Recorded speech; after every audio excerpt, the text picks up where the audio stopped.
Magandang araw muli sa bawat isa. Magbabalik po tayo sa ating pag-aaral sa mga utos ng Panginoon Kristo, ang mga batas sa kanyang kaharian. At ang titingnan natin sa pagkakataong ito ay ang kanyang sinabi sa Mateo 7:21 hanggang 27. Mateo 7:21 hanggang 27, basahin ko po.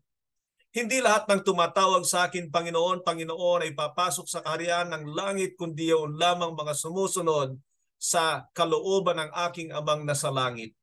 Sa araw ng paghuhukom, marami ang magsasabi sa akin, Panginoon, nangaral po kami at nagpalayas ng mga demonyo at gumawa ng mga kababalaghan sa iyong pangalan. Ngunit sasabihin ko sa kanila, hindi ko kayo nakikilala, lumayo kayo sa akin, kayong mapaggawa ng kasamaan. Kaya't ang bawat nakikinig at nagsasagawa ng aking salita ay may tutulad sa isang taong matalino na nagtayo ng kanyang bahay na ang pundasyon ay nasa bato. Umulan ng malakas, bumaha, binayo ng malakas na hangin ang bahay na iyon, ngunit hindi nagiba sapagkat nakatayo iyon sa bato. Ang bawat nakikinig ng aking salita, ngunit hindi naman nagsasagawa ng mga ito, ay may tutulad sa isang taong hangal, nagtayo ng kanyang bahay sa buhanginan. Umulan ng malakas, bumaha at binayo ng malakas na hangin ang bahay na ito at ito ay bumagsak at lubusang nawasak. So ano po ang nakikita nating ipinapahiwatig ng Panginoon na inuutos niya sa kanyang mga tagasunod dito? Madali naman pong makita at nakikita natin ng malinaw na ang nais niya ay isabuhay ang kanyang mga salita. Pamamagatan natin ang utos ng Panginoon dito na isabuhay ang aking salita. Isabuhay ang aking salita. Yan po ang ipalalagay natin na ika-24 na utos ng Panginoon. Kalimitan pagka tinatanong ang mga Kristiyano, ano ang iyong dahilan? Bakit ka nagbabasa, nag-aaral at nakikinig ng salita ng Diyos? At pansinin ninyo ang kanilang kasagutan, kalimitan ay ganito ang kanilang sinasabi. Para matuto o kaya ay madagdagan ng kaalaman at iilan lamang ang sumasagot ng upang maisagawa po ang nais ng Diyos. Sinabi ng isang sikat na mangangaral, ang problema ng maraming Kristiyano sa ngayon ay hindi kakulangan ng kaalaman kundi ang kakulangan ng pagsasabuhay sa kanilang mga natututunan. Panahon na upang mabago ang ganitong nakagawian. Nais ng Panginoon na hindi lang tayo natututo, mahalaga ang bagay na iyon, subalit higit sa lahat ay dapat ay maisabuhay nila ang kanyang mga salita. At kung maalala ninyo yung teksto na lagi nating binabasa sa Mateo 28:20, na ang nais ng Panginoon na gawin ng mga tagasunod niya sa kanyang mga utos ay isabuhay ang mga ito. Turuan silang isabuhay ang mga ito. Ang naging problema ng mga Israelita sa lumang tipan ay hindi ang kaalaman sa mga utos ng Diyos. Karamihan sa kanilang mga naging kakulangan ay ang hindi pagsasabuhay sa mga ito. Maalala ko ang sinabi ng Panginoon kay Ezekiel sa Ezekiel 33:31 hanggang 32. Pakinggan po ninyo at isalamin natin ang ating mga buhay dito bilang mga Kristiyano sa sinabing ito ng Diyos kay Propeta Ezekiel.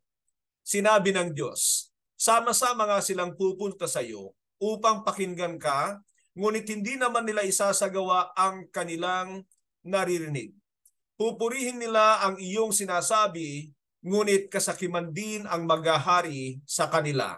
Ituturing kanila na isang mahusay na mga aawit at batikang manunugtog. Makikinig sila sa iyo, ngunit hindi naman nila isasagawa ang kanilang maririnig. Siguro kung mararamdaman lang natin ang puso ng Panginoon dito, na sinasabi niya sa kanyang mga tagapagsalita o kaya kay Propeta Ezekiel, na yung mga tao ay para bagang meron silang pagnanais na makinig sa propetang ito kung ano ang sinabi ng Diyos para sa kanila. Mayroon silang kagalakan, kasiyahan na pumupunta kay Ezekiel, marahil ay nagpapakita sila na para bagang gustong-gusto nilang mapakinggan kung ano ang sinabi ng Diyos. Pero binalaan na ng Diyos si Ezekiel na sinabi sa kanya, Ituturing kanila na parang mahusay na mga awit at batikang manunugtog. Siyempre, masarap pakinggan yan. Subalit sinabi ng Panginoon, makikinig sila sa iyo, ngunit hindi naman nila isasagawa ang kanilang mga naririnig. Bago tayo pumalaot sa ating pag-uusapan, ay pupunta muna tayo sa katanungang inyong pag-uusapan at ito ang katanungan. Maliban sa pakikinig, paano mo ipinapakita na mahalaga para sa iyo ang salita ng Diyos? Maliban sa pakikinig, paano mo ipinapakita na mahalaga para sa iyo ang salita ng Diyos? Ipahayag po ninyo ang inyong saloobin sa katanungan yan at mamaya ay magbabalik po tayo para linawin ang mga bagay na ito at titingnan natin kung ano pa ang sinasabi ng Diyos, kung gaano kahalaga na may sa buhay natin ang kanyang mga salita. Magbabalik po tayo at sa pagkakataong ito ay titingnan natin ang mga halimbawa ng mga sumunod sa Diyos. Mga halimbawa ng mga sumunod sa Diyos. Marahil ay una natin tingnan si Noe.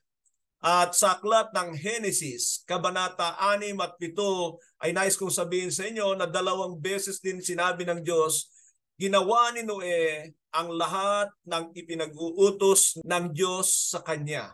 Yan po ang sinabi ng Biblia tungkol kay Noe. Pero pag-isipan muna natin kung paano o ano ang aral na makukuha natin sa pagsunod na ito ni Noe. Isipin natin na sa panahong yan, malamang ay wala pang ulang dumarating sa mundo. Sinasabi diyan na meron lamang mga ilog na ito ay umaagos sa mga kalupaan. Hindi ko po alam kung totoong wala pang ulan, ngunit makikita natin na si Noe ay inutusan ng Diyos na gumawa ng daong. At ito ay ipinagawa sa kanya sa tuktok ng bundok. Meaning mataas na lugar ang kanyang paglalagyan sa daong na kanyang gagawin. Sa bagay na yan ay tila baliw si Noe sa kanyang gagawing pagsunod sa Diyos. Inalimore siya ng kanyang mga kababayan, hindi siya pinakinggan sa kanyang pagbababala sa kanila tungkol sa darating na malaking baha. At alam natin ang kwento na naganap ang malaking baha, nilipol silang lahat at naligtas si Noe kasama ang kanyang sambahayan dahil na rin sa kanyang pagsunod sa Diyos. Maaring ganito ang kalalagayan natin sa ating kapanahunan. Sinabi ng Panginoon sa Lucas 17:26 hanggang 29 na kung saan katulad sa panahon ni Noe ang mga tao ay nagsisikain, nagsisinom, nag-aasawa, nagsisipag-asawa. Pag itinuloy po ninyo ay binanggit din niya ang panahon ni Lot na ang mga tao ay nagsisikain, nagsisinom, nagsisipag-asawa, nangagbibili, nangagbebenta, nangagtatayo ng kanilang mga tahanan. At kung titingnan natin ang sinasabing ito ng Diyos ay hindi niya sinasabi yung mga bagay na masasama na katulad ng binanggit doon sa aklat ng Henesis. Ang sinasabi ng Panginoon dito ay ang mga lehitimo at mahalagang bagay na dapat gawin ng tao para mabuhay. Subalit ano ang kanyang ibinababala na dahil sa kabisihan ng mga taong ito ay nalipol sila sa panahon ng baha. Nangangahulugan po yan na maaring tama, magandang ating ginagawa at kailangan natin ang ating mga ginagawa, hindi tayo nagkakasala. Pero kapag tayo ay nagumon sa mga pagbibigay ng panahon sa mga bagay sa mundong ito at nakalimutan natin ang Diyos, hindi mangingimi ang Diyos na lipulin din tayo katulad ng ginawa niya sa panahon ni Noe. Si Abraham naman, kung titingnan ninyo, ay sumunod sa Diyos. Iniwan niya ang kanyang bansa, kababayan, maging ang mga mahal niya sa buhay, kapalit ng pangako ng Diyos. Nalugod ang Diyos sa pananampalataya ni Abraham hanggang ngayon ay nananatiling dakila ang kanyang pangalan. Mababasa natin na si Abraham ay hindi niya kinu-question ang inuutos ng Diyos sa kanya. Sumunod siya. Ang mga bagay na ito ay nagtala sa Genesis chapter 12 hanggang sa chapter 18 at mga ilan pang lugar Subalit meron ding binabanggit tungkol sa kanya sa aklat ng Hebreo, Kabanata 11, 8 hanggang 19, na makikita natin na ang pagsunod ni Abraham ay hindi po madali, subalit pinili niyang sundin ang Diyos dahil naniniwala siya sa mga sinabi ng Diyos. Ang aral na makukuha natin diyan ay kung totoong pinapaniwalaan natin ang mga salita ng Diyos, ay kailangang isabuhay natin ang mga ito. Ang ating pangatlo ay si Moises. Naglagay ng panganib sa kanyang buhay ng sundin ng Diyos na bumalik sa Ehipto upang ilabas ang bansang Israel. Nakagawa ang Diyos ng napakarami at malaking himala sa pamamagitan niya at naligtas niya ang bansang Israel sa kamay ng makapangyarihang Paraon dahil sa kanyang pagsunod sa Diyos. Nangangahulugan ito na makakakita tayo ng pagkilos ng Diyos kapag natuto tayong sumunod. Huwag nating hintayin na gumawa muna ang Diyos ng himala bago tayo sumunod. Sinabi sa kanyang mga salita, "These signs shall accompany them that believe. In my name, they shall cast out demons." Nangangahulugan yan ng mga himala kasunod ng unang paghakbang natin ng may pananampalataya. Yung pananampalatayang yon ay pinapakita natin sa pamamagitan ng ating pagsunod sa Kanya. Ang ating pang-apat ay si Apostol Pedro. Noon ay pagod at puyat na magdamag sa pangingisda si Pedro. Tila tumatanaw ng utang na loob ang Panginoon sa pagpapahiram niya sa kanya ng bangka. Kaya inutusan siya na pumalaot muli upang ihulog ang kanyang lambat. Bagamat marami siyang dapat idahilan upang hindi sundin ang Panginoon, sumunod pa rin siya. Sa unang pagkakataon ay nakaranas siya ng kanyang pinakamarami at pinakamalalaking huling isda. Matatagpuan ang kwentong ito sa Lucas 5:1-9. Ano naman ang mensaheng makikita natin dito?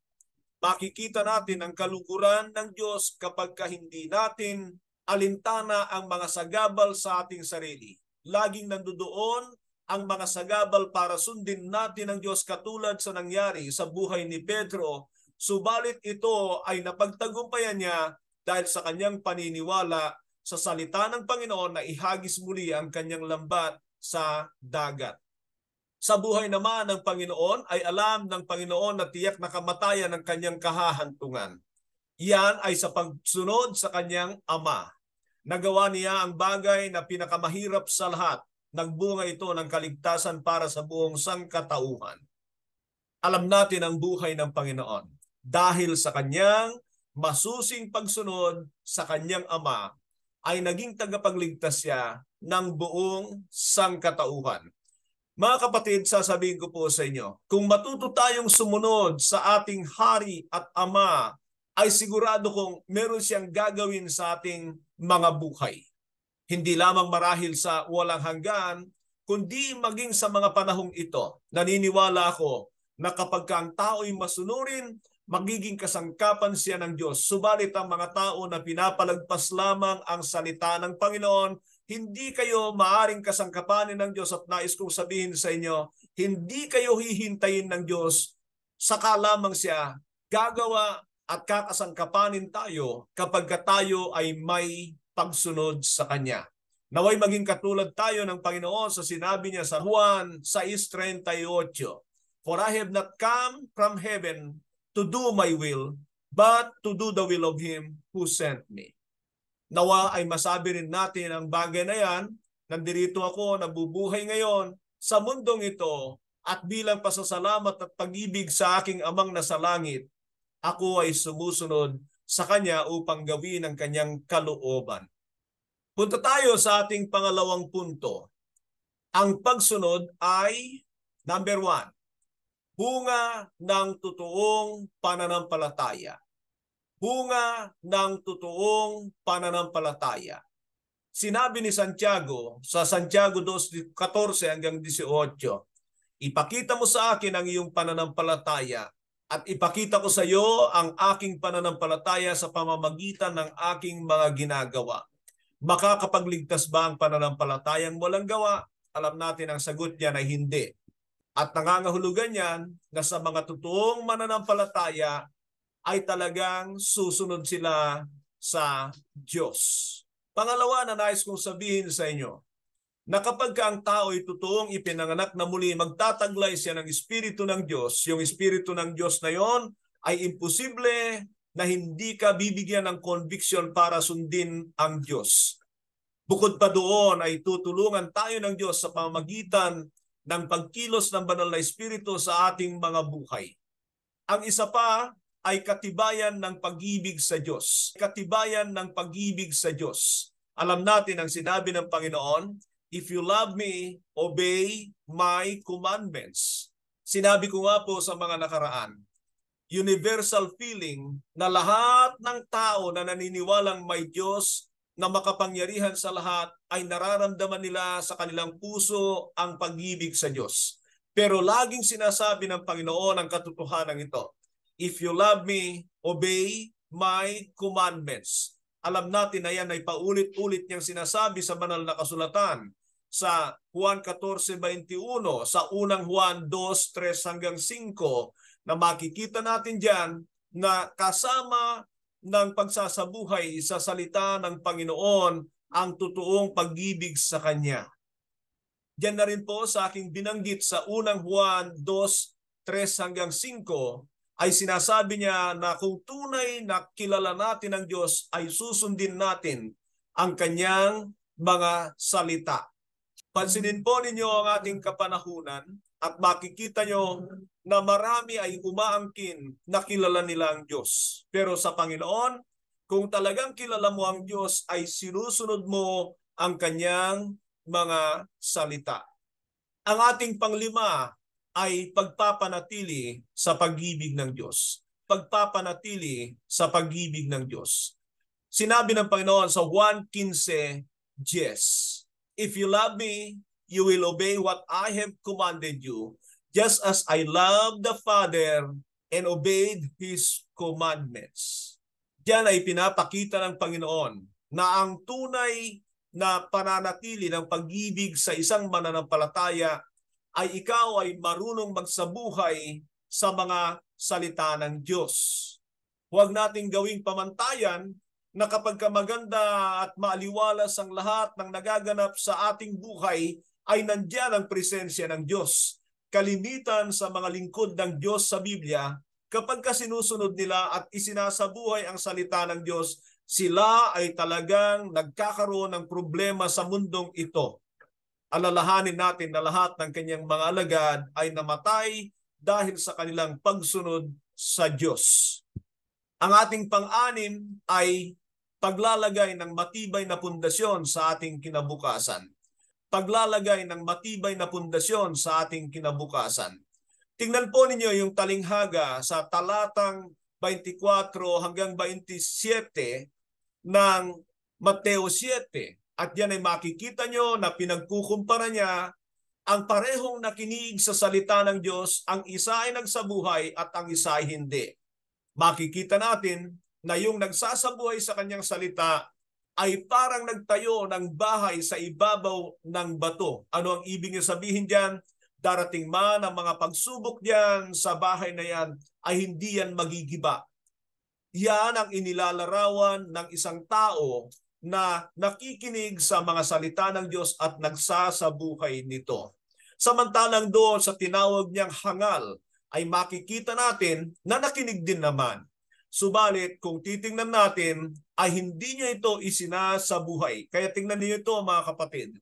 Hindi po sapat na ang mga mananampalataya ay makinig lamang ng mga salita ng Diyos. Hindi rin sapat na nauunawaan mo lamang. Hindi sapat na alam mo ang kailangan ng Diyos at nais niya ay isabuhay ang mga ito upang sa gayon ay mapatatag ang ating kinabukasan sa ating buhay.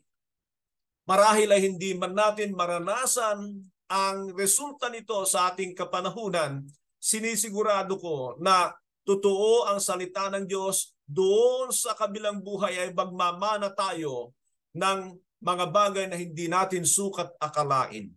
Ang ating pangpito ay magdadala ng pagpapala sa atin. Ganon din ang kapayapaan at kaginhawaan. Tingnan niyo po ito sapagkat maraming gumagamit ng talatang ito subalit hindi nila alam kung paano ito ipakahulugan sa bagong tipan o kaya ay sa New Covenant.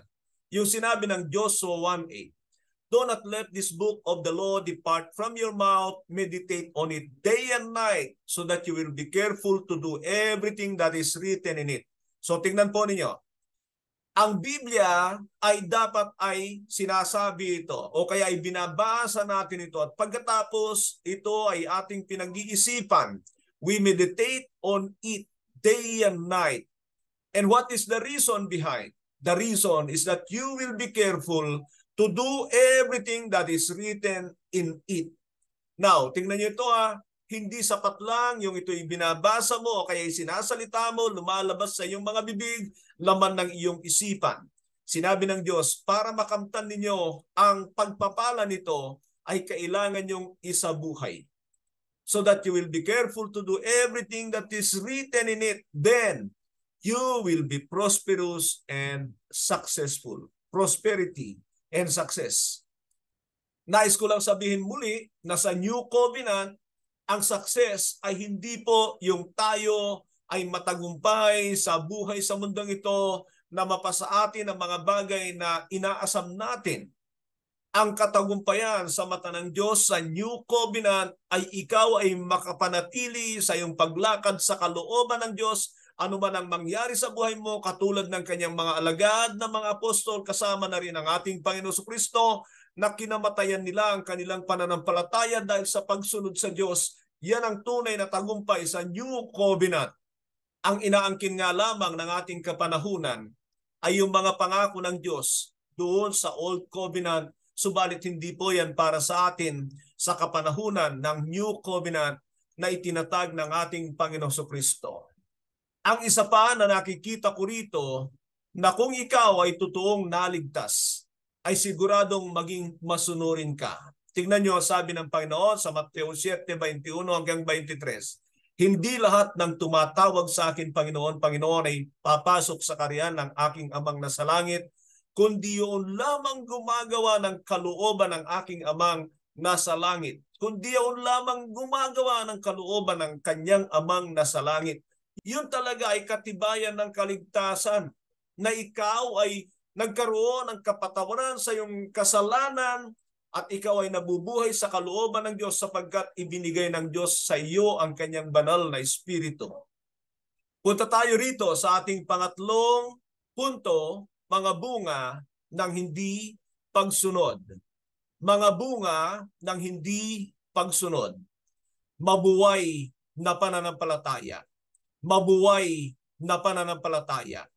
Makikita natin yan dito sa ating teksto na kung ikaw ay hindi magsasabuhay ng iyong mga napapakinggan, darating ka sa punto na makakaranas ka ng pagsubok at dalangin ko nawa na sa panahon na yan ay gumising ka. Tandaan po ninyo itong katotohanan ito. Mapalad ang mga tao na lumalayo sa Diyos at pagkatapos ay susubukin sila ng Diyos dahil sila ay may pagkakataong manumbalik sa Diyos.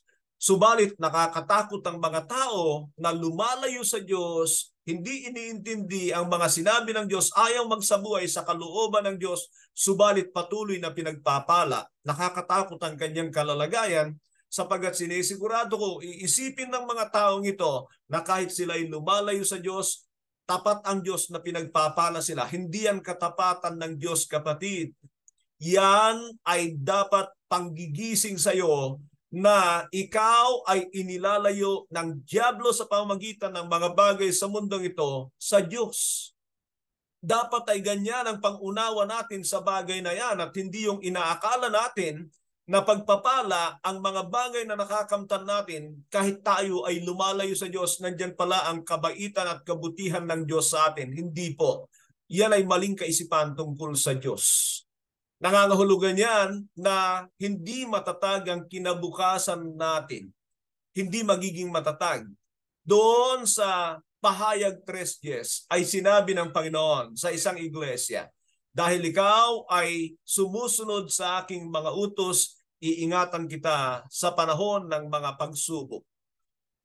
Ang isa pa na bunga ng hindi pagsunod ay kawalan ng kapayapaan. Ito po ay sa mga Kristiyano, sapagkat naniniwala ako na may mga tao na kahit hindi sila sumusunod sa Diyos, ay mapayapa sila.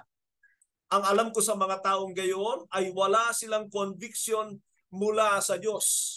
Baka wala silang espiritu ng Diyos, kaya ganoon ang kanilang kalalagayan. Subalit ang mga tao na alam nila na hindi sila nabubuhay sa kalooban ng Diyos, nandoon ang bigat sa kanila. Ito yung mga tao na sinisigurado ko na isang araw ay manunumbalik sa Diyos dahil sila ay nabibigatan sa kanilang kalalagayan na malayo sa Diyos. Ano pa ang magiging bunga ng hindi pagsunod sa Diyos? Naku po, sa aklat ng ikalawang Tesalonica 2:9-11 ay makikita natin doon na walang magagawa ang Diyos para proteksyonan tayo sa mandaraya. Sino itong mandarayang ito? Ang Diablo at ang Antikristo o kaya ay mga mandarayang mga ngaral. Hindi ka pwedeng ipagtanggol ng Diyos kung hindi ka magpapasailalim sa pamamagitan ng iyong pagiging masunurin sa Kanya. Hindi Kanya may pagtatanggol sa mga mandaraya sa mundong ito. Ang ating panglima ay hadlangan sa kasagutan ng panalangin. 1 John 5:16 na sinabi doon na pagka sinusunod natin ang kalooban ng Diyos ay ibibigay niya ang ating mga kahilingan. Gayon pa man po ay nais kong maunawaan ninyo na malawak po ang tungkol sa pananalangin. Kailangan ay alam natin na maring sagutin ng Diyos ang ating mga kahilingan o maring hindi niya sagutin ang ating mga panalangin, subalit ang Diyos ay laging tapat sa mga sumusunod sa Kanya. Minsan na hindi natin naunawaan ang pamamaraan ng Diyos. Akala natin dahil hindi tayo sinasagot, hindi niya tayo mahal, hindi tayo masunurin sa Kanya, pero nandiyan ang salita ng Diyos upang basihan natin sa pagiging masunurin at anuman ang resulta nito ay dapat nating alamin na nandiyan pa rin ang mga pangako ng Diyos sa ating pagsunod sa Kanya. Ano pa ang magiging bunga ng hindi pagsunod sa Diyos? Yan po ay pag-aanyaya sa puot ng Diyos. Pag-aanyaya sa puot ng Diyos. Muli, sasabihin ko sa inyo, mapalad yung mga tao na ngayon ay itinutuwid na ng Diyos. Maraming Kristiyano hindi nila nagugustuhan yung bagay na yan dahil akala nila kapag mayroong pagsubok sa kanilang buhay ay hindi na sila pinapatnubayan ng Diyos. Katulad ng sinabi ko kanina, kapag tayo ay itinutuwid ng Diyos ay dahil mahal niya tayo. Yan po ay binabanggit sa aklat ng Hebreo 12:5 at 6. Mahal tayo ng Diyos kaya niya tayo itinutuwid. Subalit, kung sa kabila ng lahat ng mga kaganapan sa ating buhay ay wala tayong pagsunod sa Diyos, yan po ay siguradong pag-aanyaya sa puot ng Diyos. Huwag po nating hintayin na darating doon sa hantungan ng walang hanggang puot ng Diyos na magbubunga sa kapahamakan, sa apoy ng impyerno o kaya sa lawa ng naglalagablab na supre sapagkat wala na pong remedyo doon. Ngayon pa lamang ay kailangan tayong magkaroon ng evaluation lagi sa ating buhay. Kung hindi tayo masunurin, ano man ang nararanasan natin sa buhay, may pagsubok, maginhawa, may kapayapaan, hindi po yan basehan sa ating kapanahunan. Kailangan ay tingnan natin ang salita ng Diyos, ano man ang magaganap sa ating buhay, patuloy tayong sumunod at mabuhay sang-ayon sa kanyang mga salita.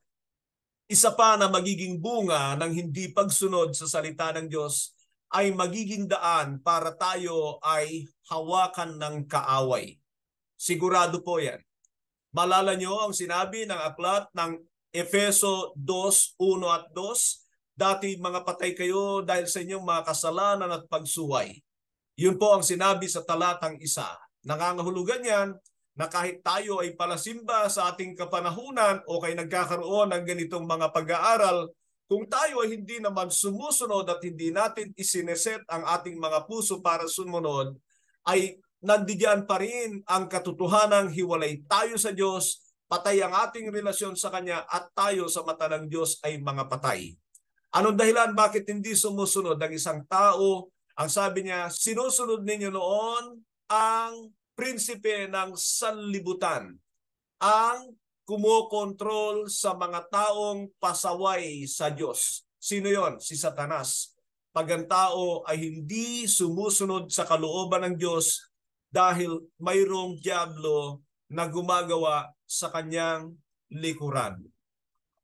Ano po ang ipinapakitang pag-uugali ng pagsasabuhay sa salita ng Diyos? Yan po ay wisdom. Karunungan po yan. Tingnan po ninyo. Karunungan na kapag nakikita natin ang resulta ng pagsunod ng mga tao sa Diyos, ay ginagawa nating halimbawa sa buhay natin. Nagiging masunurin din tayo, umaasa tayo na tayo ay iingatan at pagpapalain ng Diyos sa bandang huli. Yan ay karunungan. O kaya ay nakakakita tayo ng mga hindi masunurin sa Biblia, lalo na sa lumang tipan, at makikita natin ang nagiging bunga nito sa kanila. It is a wisdom not to do the things that they have done. They are examples for us. Mga halimbawa sila upang hindi natin sila gayahin. Pero kapag hindi natin isinasagawa ang mga nababasa natin sa Biblia, ang tawag ng Diyos diyan ay kamangmangan. Ang tawag niya doon sa tao nga na hindi nagsabuhay sa kanyang napakinggan ay hindi po pogi, hindi cute, kundi ang tawag niya ay hangal. Hangal. So ngayon ay makikita natin, tayo ba ay matalinong tao? Matalino tayo kapag ang ating mga napapakinggan ay sinasabuhay natin. Subalit, sorry po, kapag tayo nakikinig at hindi natin ito'y sinasabuhay, ang tawag sa atin ng Diyos ay hangal, mangmang. Alam ng Diyos na tanging pamamaraan lang niya ang tama para sa mga protection natin sa mundong ito at magdadala sa atin sa buhay na walang hanggan. Kaya tinatawag niya itong mangmang ay upang bigyan tayo ng mabigat na salita at tayo gumising kung tayo ay nandoon sa ganung kalalagayan na hindi sinasabuhay ang ating napapakinggan. Sa ating pong pagwawakas, nais kong hilingin na muli ay iyuko ninyo ang inyong mga ulo habang pinapakinggan ninyo ang mga katanungan ito. Masasabi mo ba na ikaw ay katulad ng isang taong nagtayo ng bahay sa ibabaw ng bato o buhanginan? Sa isang simpleng katanungan, ay isinasabuhay mo ba ang iyong mga natututunan o ipinagsasawalang bahala mo lang ang iyong mga napapakinggan? Ang susunod na katanungan ay nauunawaan mo ba na ang hindi pagsunod sa Diyos ay pagpapahayag ng kawalan ng pananampalataya at pag-ibig sa Kanya? Nais mo bang humingi ng isang pusong masunurin sa Diyos? Nais kong manalangin para sa inyo sa pagkakataong ito. Aming Ama, nagpapasalamat kami sapagkat meron kaming Diyos na makapangyarihan na siyang tanging makakapagbago sa aming mga puso para maging masunurin. Totoo nga po katulad ng sinabi ng Jeremias na ang puso namin ay mandaraya. Panginoon, bigyan niyo kami ng matuwid na puso, nagnanais na sundin ang iyong mga salita. Ang bawat isa na tumatawag sa iyo ngayon ay hipuin ninyo nang magkaroon ng puso na ipinangako nyo, pusong laman na handang tumanggap at sumunod sa inyo. Dalangin po namin ang lahat ng ito sa pangalan ng aming Panginoong Hesus. Amen. Dito po tayo nagwawakas sa ating ika-24 na utos, isabuhay ang aking mga salita. Yan po ay utos ng Panginoon sa atin. Magandang araw po muli sa bawat isa. Patuloy nawa na sumagana sa atin ang biyaya ng ating dakilang Ama. Isabuhay natin ang kanyang mga salita. Amen.